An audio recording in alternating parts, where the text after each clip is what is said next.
Y'all, we're making creme brulee. Come on.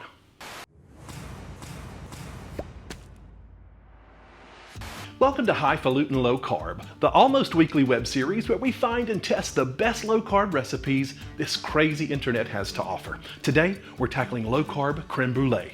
Stay tuned. All right, low carb creme brulee. Can it be done? Today we're going to find out by testing two popular recipes from online. They're fairly similar. Creme brulee should be a fairly easy dessert to keto-fy or make low carb because we should just be substituting out sugar for some of our keto and low carb sweeteners. So the first recipe is Ultimate Keto Creme Brûlée, and this is by the website MySweetKeto.com.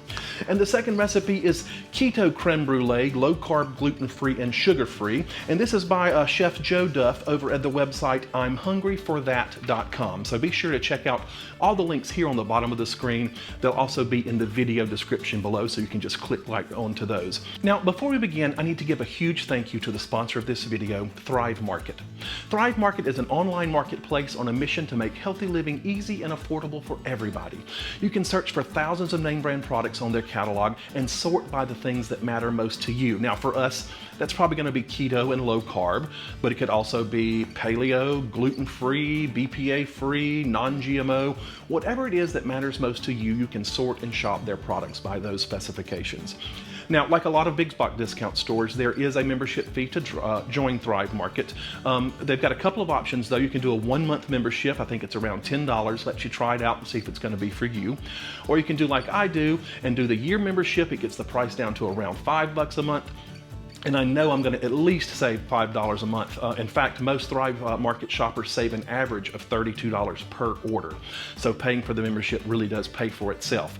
They also have a happiness guarantee. In that first 30 days, if you think that this is not for you, they'll refund you the price of the membership and you're set to go. And then at the end of the year, if you haven't saved as much money as the membership costs, they'll actually refund you the difference.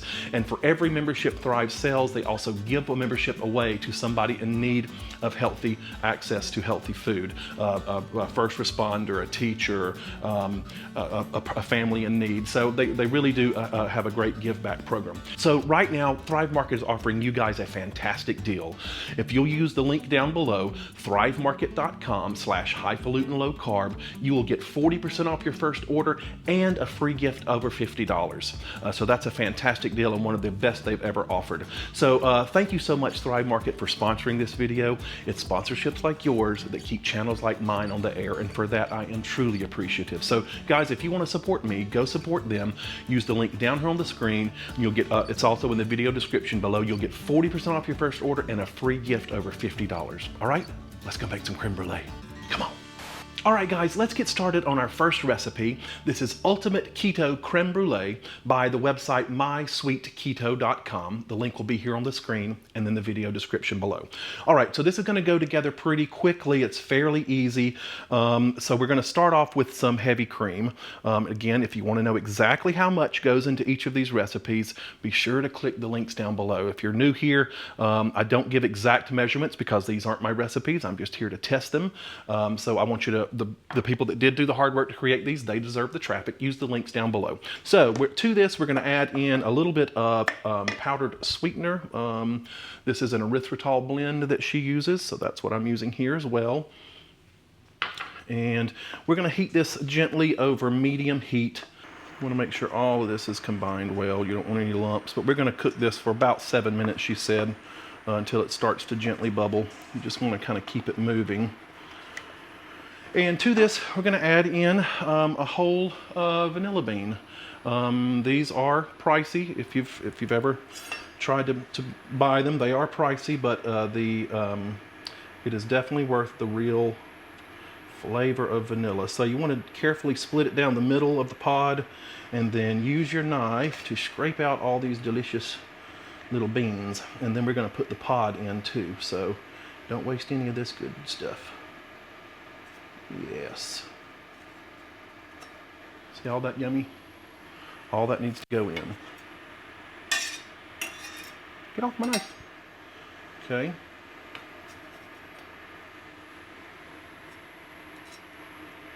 And then I'm just going to cut each of these halves in half again. We're going to steep those in the cream, and then we'll strain this out towards the end. Those last few stragglers. Still some more on there. Okay, so we're gonna let this steep, and I'm gonna hit it with a whisk too, just to be safe. I wanna make sure there's no lumps of sweetener in there. Okay, now while this is doing its thing, you wanna just kind of keep up with it every now and then.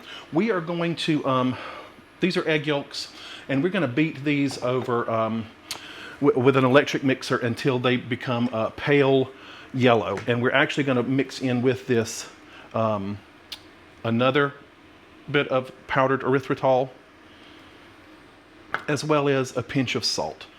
And you might be able to see that there, but I use pink salt, so that's why it's visible.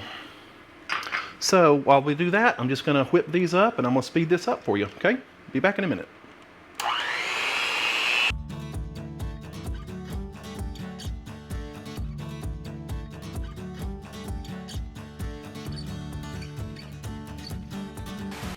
Okay, so our cream has come to a soft little gentle bubble and our egg yolks are nice and bright. So now we're going to temper these eggs, and by that we're going to use a ladle, and while whisking, put in a small amount of the cream. Get this out of the way. Put in a small amount of the cream, a little bit at a time, so that we're not making scrambled eggs, we're making a custard. And so gently add in a little bit at a time, and I'm gonna have to switch hands because I can't whisk with my left hand. So let's just carefully add this in a little bit at a time.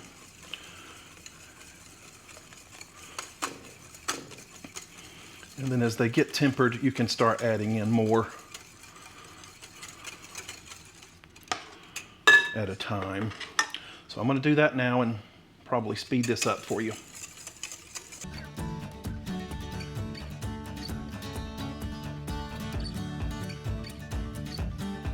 Okay, so we've got our mixture and it has been tempered beautifully. And now I left the whole pods in there because we're gonna strain this through a fine mesh sieve into a cup to make this a little easier to pour. So with hopefully without making too much of a mess, I'm gonna do that. And you wanna leave behind obviously any curdled egg, the pods. You can see some of the cooked egg, but you want the beans to go through, right? You want the beans to go through the sieve. So now this goes into 6 small ramekins that are like this. This is a 2/3 cup ramekin, and you'll make 6 of those. I don't have 6 of these, but I do have 6 of these. They're a little bit smaller, shallower, but it also holds exactly 2/3 of a cup. So we'll have the same amount of volume, but my point being is I may have to adjust my baking times just a little bit. So to make this easier to do, what you do, these are gonna be cooked in a bain-marie, like a water bath. So the easiest way to do that, I've got a kettle on the heating up boiling water. So we're going to put our ramekins in a metal baking dish and then fill them here with this cup, and then take this to the oven that is already preheated to 320 degrees, open the rack, set it on the rack, pour the boiling water in the center here so that you're not, and we want to go at least halfway up the sides.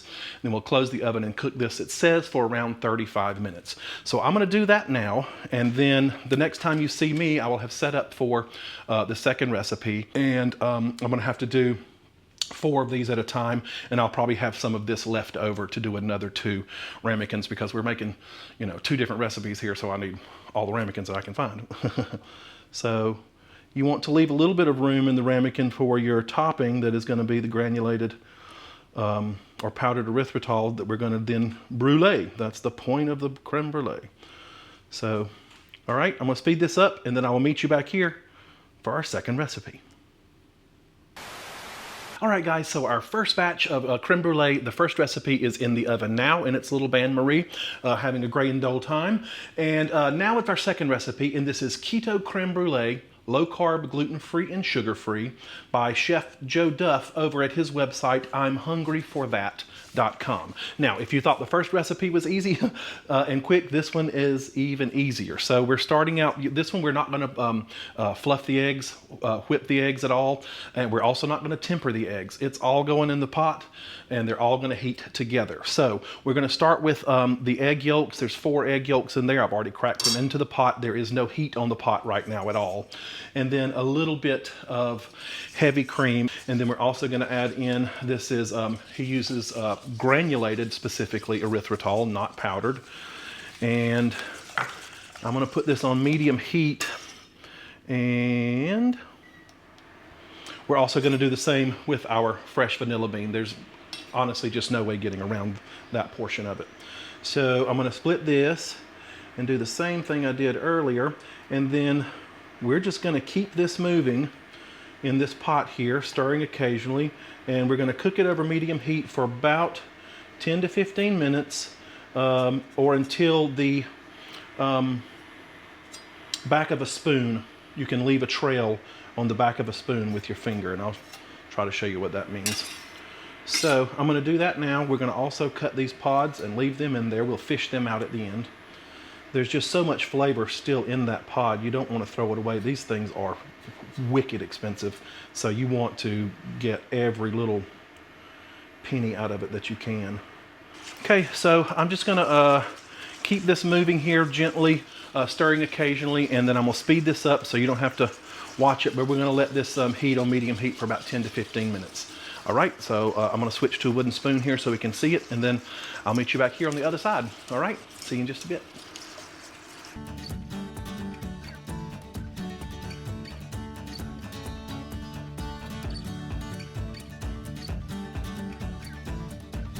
Okay, so our custard has thickened up nicely. This is quite a bit thicker than our other recipe. And this makes 4 small or 2 medium-sized ramekins. And so I'm just going to pour these in here. Now, these bake for an hour at 400 degrees, so a lot hotter and a lot longer. And I suspect it's because you don't...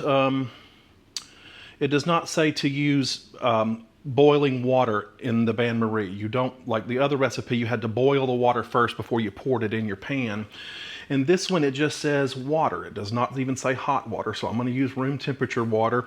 And I imagine it's the longer baking time lets the water come to temperature and all that stuff. So remember, our other recipe made 6 of these. This makes 4. So this is going to go in the oven now, and then all of this has to cool. It needs to chill for a couple of hours at a minimum. The magic of creme brulee is that it's cool and chilled, and then on top is this crispy, hard, warm crust that we're going to create with our blowtorch or a broiler. So I'm going to do that now, and then we'll wrap up, and the next time you see me, we're going to be tasting all of these. I'll show you how we're going to brulee the top as well. So I'll meet you back here in 5, 4, 3, 2, 1. All right, guys, we are back. It's actually the next morning, and our creme brulees have chilled, and we're ready now to torch them and create the topping. So let's take a look at what we've got here. There are some big differences. This first one here, this is the from MySweetKeto.com, the ultimate keto creme brulee. You can see where I was testing them for doneness and broke through the seal there a little bit, but we're going to cover that with a nice crusty sugar. And then the second one, this is the Keto Creme Brulee by I'm Hungry for That, and boy did it turn out differently. So this is the one, if you remember, we cooked for an hour at 400 degrees, and I was concerned about that, and I think rightly so. As you see, these turned out a beautiful even. They're nice and look fluffy and creamy, and this looks almost bumpy and jagged like the top of an omelet or a scrambled egg, which is what I was concerned about, but we're not going to judge it by its looks. So I would just suggesting, now obviously we're going to cover the top of this, so you're not going to see this if it's served and presented, so really it's about the texture inside. But this was concerning to me. These were kind of bubbled and they deflated a little bit. So I would probably work on the temperature perhaps, or using boiling water and cook it for less at a lower temperature. I'm not sure yet. But so from here, we're going to brulee these. But before we do, let's talk about nutrition, because I think this is a very important point here.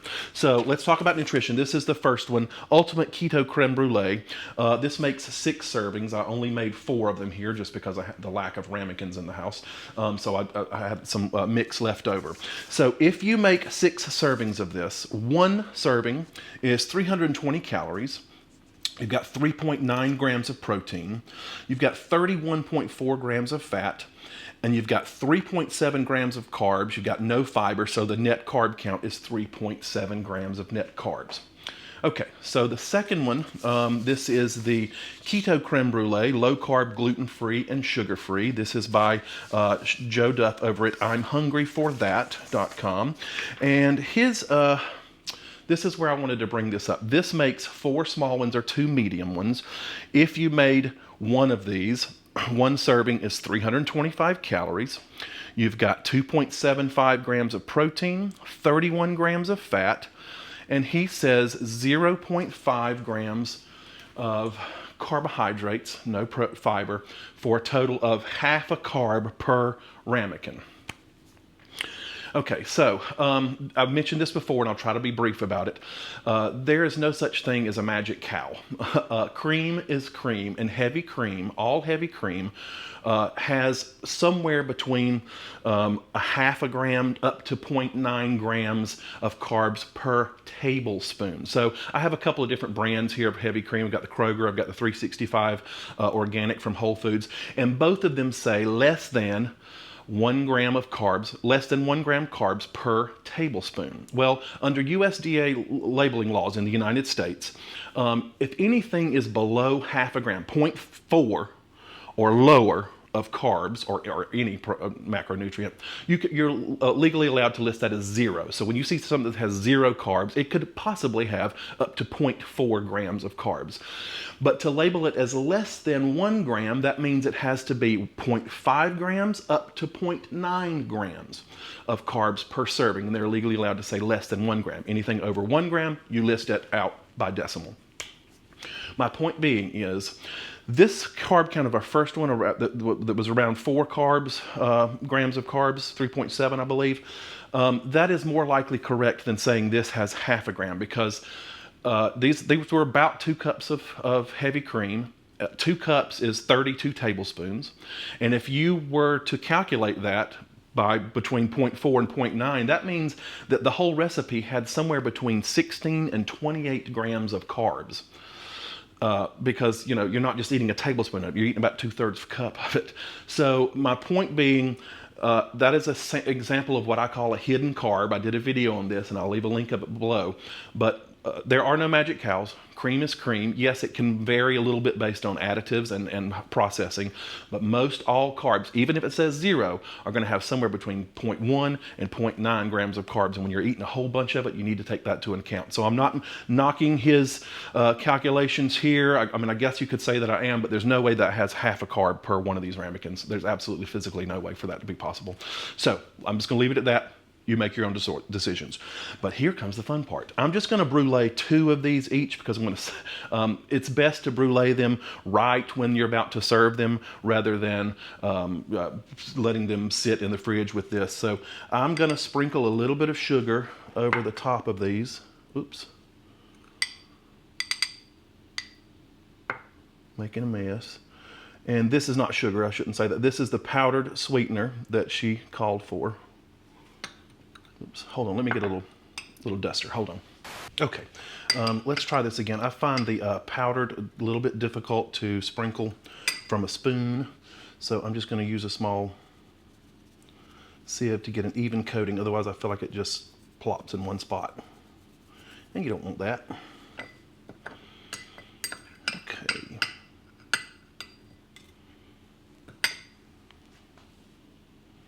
All right. Okay, so now is the fun part. This is a kitchen torch, butane kitchen torch. This one works fairly well. It's pretty serviceable. Puts out a lot of fire, and it look that down. This was about 12 bucks on Amazon, and then the can of butane, it doesn't come with butane. The can of butane was 3 bucks at a local hardware store. So it's not a big investment to have one, and you can use them for, caramelizing meat that's been sous vide or doing brulees. But you can also do this under the broiler. You just want to keep a careful watch on it. So from here, let me just adjust this. I haven't done this in years, so I'm gonna be just as excited as you are. So let's torch these and see what happens. You don't want to burn this to a crisp, but you do want to get a good flavor on it. All right. Woo, Wesley. Okay. And just slowly wave it over it. It's not going to get as crispy as sugar, but it's going to come close. Erythritol is fairly similar, but you don't want to, you're not going for a huge black burnt top, but you do want to caramelize it. I may have put a little too much sugar on it. May have gotten a little rambunctious.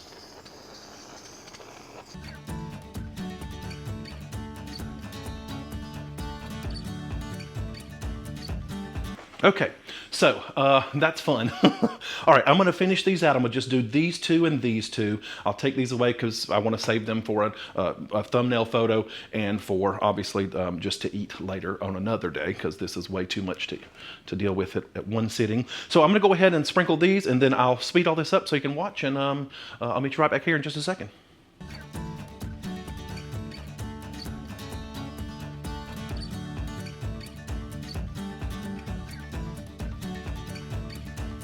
All right, so we have bruleed 2 of these. I got a little rambunctious here with this one. You shouldn't see combustible flames like I had there. I probably needed to bleed the air out of this before I filled it, because you would get a hotter flame, but that's my error. And the first one you do, you're probably going to burn or mess up a little bit. So if you're making this for company, make it with the, practice before, or just make the ugly one be the one that you serve yourself. That's what I usually do. So, all right, how do these taste? What's going on here? The magic part of this, first of all, is you need to wait just a minute because the top of this is going to be warm. The magic of this is the contrast, right? The contrast of the hot top and the cool custard. Also the contrast of the crispy top and the creamy custard. That's part of it. The second recipe from I'm Hungry for That, it says to go straight from the oven to creme bruleeing it, but that would leave you with a hot custard all the way through. And if you, that's not, I've never been served it that way. It's always been cool, chilled with a warm, crunchy top. So, where's my microphone? It's over here. Pretty crispy. So how does it taste? Let's see. You got to break that little shell. Look at that. Let me see if you can see it. Oh yeah. That is beautiful, creamy.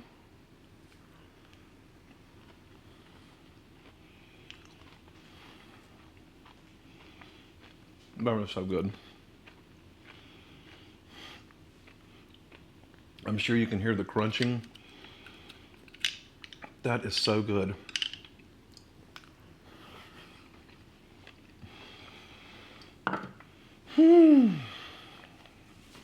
Okay, that's heavenly.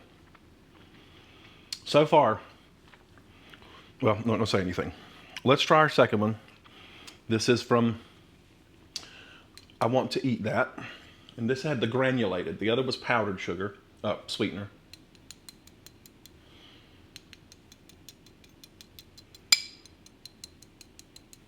Pretty crispy. Okay. Probably could have bruleed this a little bit longer. It's not quite as crisp, and I thought the granulated would do better, but it looks like the powdered did a little better. And texture's not quite as smooth. How does it taste?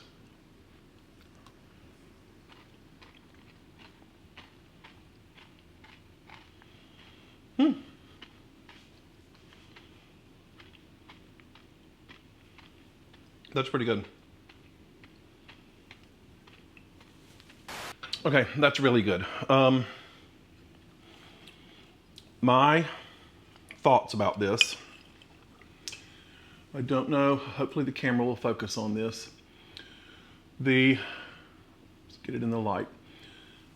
The first one is much creamier, silky smooth. Remember, we ran it through a little sieve.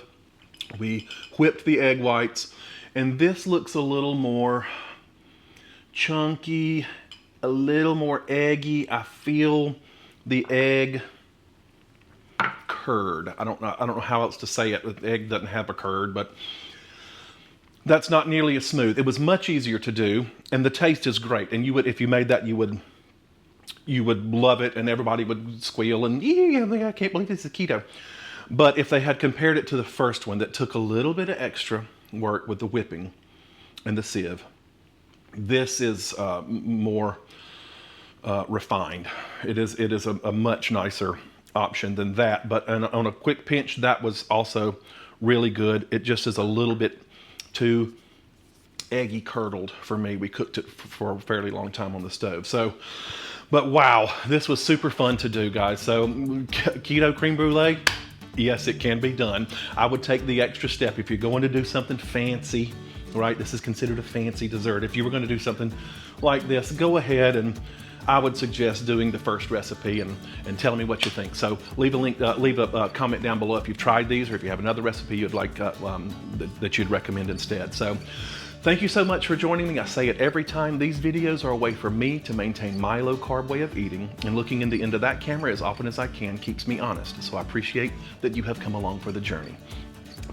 Please be sure you hit the subscribe button down below and the like button for this video. It will really help the algorithm at YouTube recommend this to other people. It lets people know that this is a quality video of content. So please do that for me down there. And then also I need to thank the sponsor of this video again, Thrive Market. Guys, use the link down below, thrivemarket.com/highfalutin low carb, and you'll get 40% off your first order and a free gift valued at over $50. So thank you so much, Thrive Market. I appreciate it. Sponsorships aren't why I do this, they are how I do this. So I really appreciate your support. Also, guys, I need to thank my Patreon sponsors. You're going to see them scroll here on the side. These are my rock stars. They truly, without them, this channel would not be possible as well. If you don't know what Patreon is, think of it as the tip jar for the internet. It allows people like you who enjoy what people like me do here on YouTube, and it lets you give $1 or $2 a month just to sort of keep the train on the tracks, as it were. So to these guys and gals, I am truly appreciative and thank them so very much. All right, guys, I love you. I will see you very soon for another low carb video.